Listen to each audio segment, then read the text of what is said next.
Hey, I am so glad you're joining us for this little webcast we're doing. It's all about the host time and what a key time that is in our service, in our celebration service. And so I have asked Lauren, our host coordinator, to be my guest as we talk about this. She has some things that she really wants to share with you, and we're just going to discuss it and see how it goes. So thank you, Lauren, for being with us. Yes, I'm excited. Very good. Very good. You know, a lot of times when it comes to the announcement part of the service, that's sort of looked at as a necessary evil. And we want to change that, because if we're going to include it in our service, it's got to be a very key time, and it's got to be purposeful. And I think we need to not think of it so much as announcement time and think of it more as connection opportunities. I like that. And we're giving people opportunities that we're presenting to them to connect with other people, to really connect and engage in the mission that God has called us to.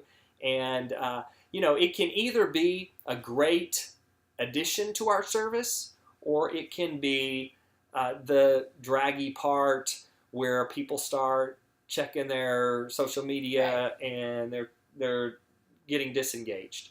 And the difference can be just thinking through a few key principles that we want to share with you that really can help take this time to the next level. And so we're really presenting this for our hosts at the Connection Church, but I think this may be useful for some others as well, and really to take it up a notch and take it up a next level in our services. Well, and to add to that, if you're a host at the Connection Church or at your church, it's most likely because you are a great communicator. So we want to tap into those skills that you already have. We didn't just say go up on stage because you're a person that's breathing. I know here at TCC, we want you on stage because you are effective and you're a leader and you're relatable. And like I said, you're a great communicator. Yeah, we don't just grab people just randomly as they walk in. We don't just grab the cute people. We grab the talented and cute people. So. All right. Very good. Very good. Well, Lauren, you have some ideas you want to share with us. Let's talk about the first one. Okay. So number one, narrowing the focus. Right? Okay. Yeah. My number one phrase when it comes to this, and many times I will say this after our hosts come off stage, especially because we have 3 services, we do it 3 times in a row, and I always say this 3 little words that I say always, and that is keep it tight. Right? You hear me say that? That's right. Keep it tight. Well, you only have so much time. And you want to be concise, right? You don't want to say what you don't need to say. Make the main thing the main thing. I think you say that too, right? Yeah, and we can't announce everything from the stage. We can't present every single ministry, and so we are very strategic in the things that we choose to help focus on for the week, and those are usually the 2 or 3 really key things that are going on. Yep. Right? That's right. And we can't just randomly, like if you're watching this and you're like, why don't they announce my thing? Or I'm hosting, I want to talk about my thing. Well, we may not talk about your thing today, okay? Because it may not be the thing that we need to talk about. That's right. All right. You want to share? I like this one. Okay. Number 2 is rehearse it. Rehearse. Practice makes perfect, right? Yeah, I just like to wing it. I just like to go up and just kind of wing it.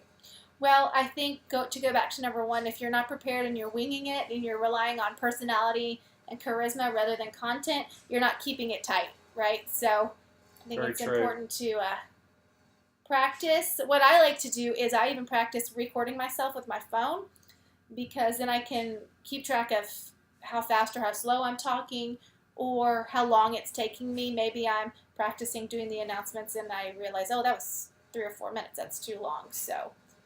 Yeah, you can record it, and then on your way to the service, you can actually listen to it on your way, and that way you're hearing it and you're learning it that way too. Yeah. That's a good idea. Brilliant. Brilliant. So rehearsing it so that you say it when you're at home, go over it, and then when you get here, and something we're actually trying to implement is to do the full kind of run through at 8 o'clock on Sunday mornings, and be there for that time. That's going to be really important, so that you understand what you're walking into when you're about to come out on stage, and you understand kind of what you're leading into after you're done. Yeah, and it helps to kind of test the mic, get under the lights, things like that. And also what I like to practice is our transition times when you're transitioning maybe from one host to another, or just transitioning from one announcement to the next. You don't want a lot of dead air in between because it sounds awkward, right? Or it sounds like we've messed up. So try to think of some transitional phrases in between your two announcements or two hosts talking.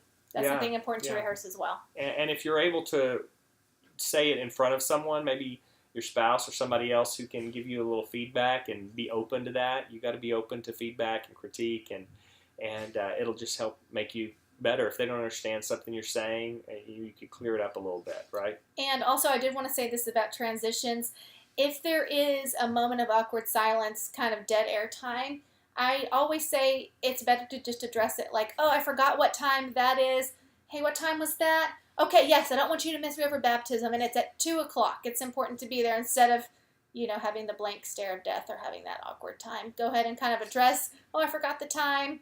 It's much more relatable too, I think. So this doesn't really fit into one of our key points, but something that we want to communicate is to be conscious of what you're wearing. As far as, we're a casual place, come as you are culture, and people wear any kinds of clothes. Our dress code for our people who come to the church is simply, we require you to be dressed and cover the important parts is what we say. But when you're on stage, you're kind of taking it up a little bit.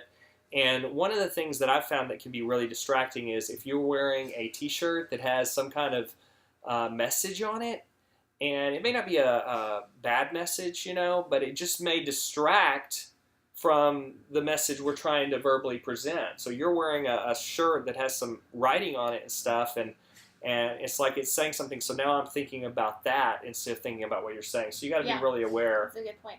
Well, and girls, let's be honest, we like to look cute, like to wear the skirts and the dresses, but keep in mind, especially at the Connection Church, people are looking up at you because you're higher, you're on the stage. So, be careful when you're wearing the skirts, the dresses. Probably wear tights or longer dresses and skirts because we don't want you wearing shorts. Yeah, that either on the stage. Yeah. So good, good word. What's our next? Okay, I like this one. Take a deep breath. Yes, you want to be relaxed. Okay, because it is high energy, but if you're nervous.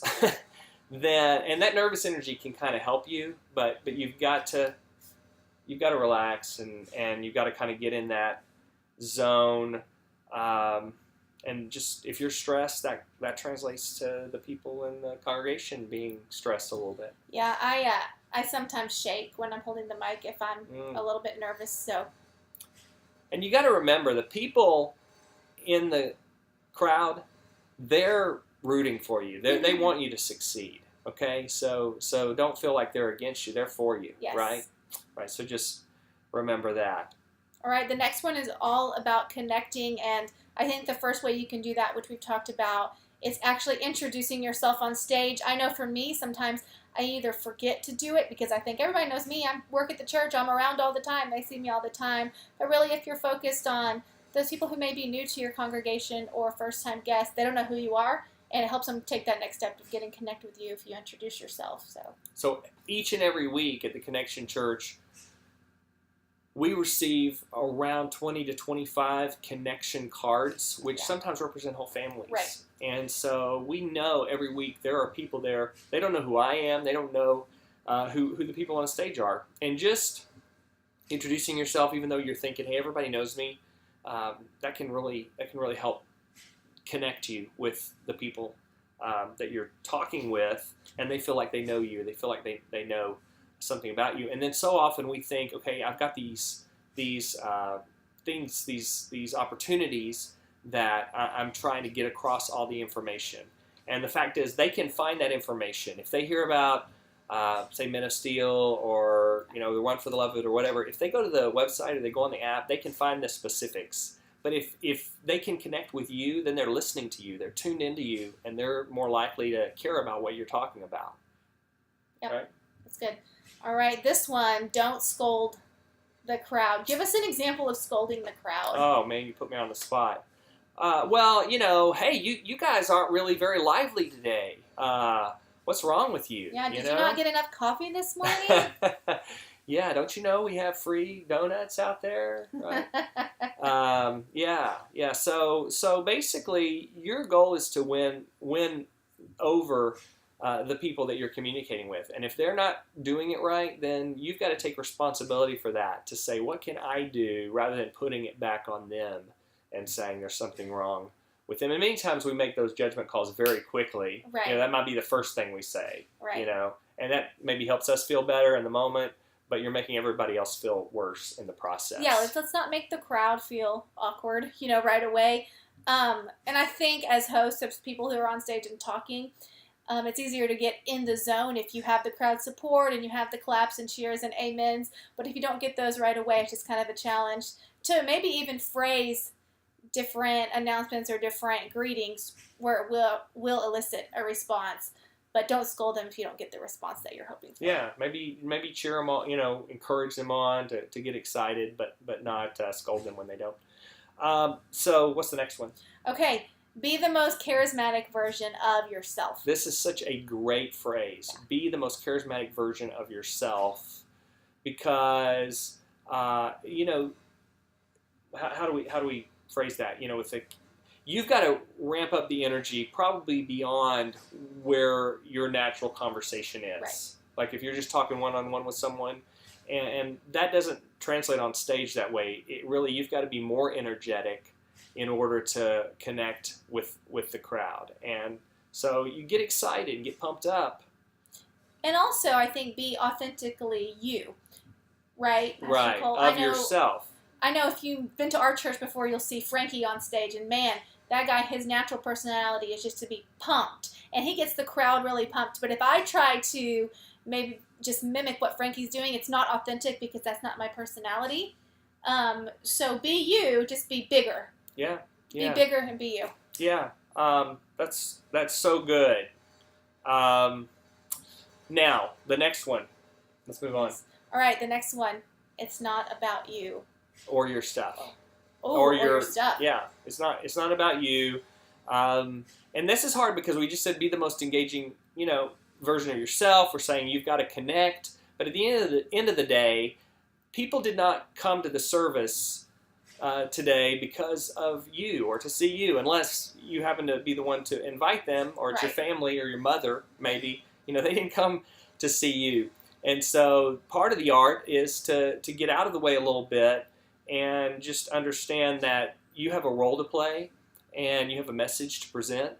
And then, don't take it super personally. And that really kind of leads to how we schedule. And sometimes we even have to make those audible calls where we say, oh, this isn't going to be the thing that works best today, so we switch people around. Or Right. I know sometimes maybe we'll have a great youth camp the weekend before, and we've scheduled far in advance of who's going to host because we're flexible, but then it kind of dawns on us, man, we really need our youth minister to host and really give us a great recap of the weekend. And so we all need to be flexible if you're asked to maybe not host the week you originally scheduled for, because blessed are the flexible, right? Blessed are the flexible, they will not get bent out of shape. And that just leads me to think, you mean, Lauren, what you're saying is sometimes we don't think through everything. I mean, sometimes we've made mistakes, right? That's right. Yeah. So you got to work with us. So yes. Thank you for doing that. Thank you for your understanding in advance. Yeah, we appreciate definitely. that. What else? Oh gosh, be visual. Be visual. Okay, and who do we think of when we say be visual? We think Trey Williams is the master of this, right? He brings up, he thinks through what he's going to say, and then let's give a visual with this to help people latch on to what's happening. And it can even be as simple as with the connection card. Instead of saying, hey, there's this blue piece of paper in the seat in front of you, you pull out the connection card and you say, it looks just like this. And then they know exactly what they're looking for. Yeah. Or the worship guide, or, or maybe there's a symbol for your giving talk. That's part of this, right? The giving talk. That's so right. You might have something like that. I like that. Okay. All right. What else? All right. Let's see. Thank before ask. Thank before you ask. I like that. So here's the leadership principle. It's leaders touch a heart before they ask for a hand. And so sometimes part of the response is either we're saying, hey, would you sign up to serve in this area? Or if it's the giving talk, then here's an opportunity to give. But we want to thank people. We want to thank people for how generous they are. And if we're always just asking, we're not thanking, then we're not really modeling a spirit of thankfulness and for what people are doing. Yeah. And, you're just wanting more. And I've encountered this, recently. People say, I'm already doing this. It's so funny because people who are doing, they always feel like I need to do more. And then there's a bunch of people that are just sitting there, and what you're saying is just going right over their heads, and they're not even thinking about it. But you got to be thankful.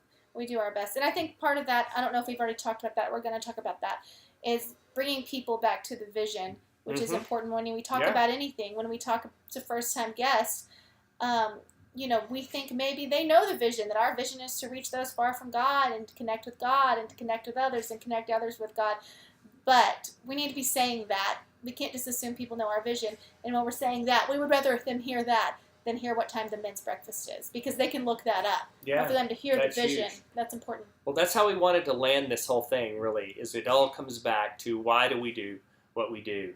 And so every time we're on stage, every time there is a host, we need to be intentional about including the mission.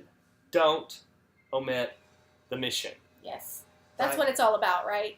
Yeah. And it can be said in different ways. We say it in a number of different ways, but it really comes down to here's the why we do what we do.